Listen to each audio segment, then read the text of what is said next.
Ka taɓa tunanin cewa a cikin jikinka akwai wani abu da yake motsi ba tare da ka gani ba? Wani abu da yake aiki dare da rana ba tare da hutawa ba? Wannan abu shine zagayawar jini a jikin mutum. Zuciyarka tana aiki kamar famfo. Duk lokacin da zuciya ta buga, tana tura jini zuwa dukkan sassan jikinka.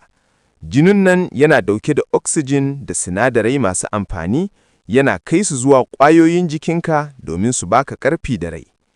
Bayan haka kuma, jini yana tattara sharar da jiki baya bukata, yana mayar da su domin a fitar da su daga jiki.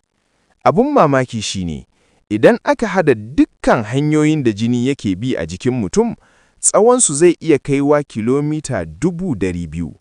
Kuma zuciyarka tana bugawa kusan sau 100,000 a rana domin ta tabbatar jini yana zagayawa yadda ya kamata. Saboda haka idan zagayawar jini ta samu matsala, jiki ma zai fara samun matsala. Shi yasa lafiyar zuciya da jini yana da matukar muhimmanci a rayuwar mutum.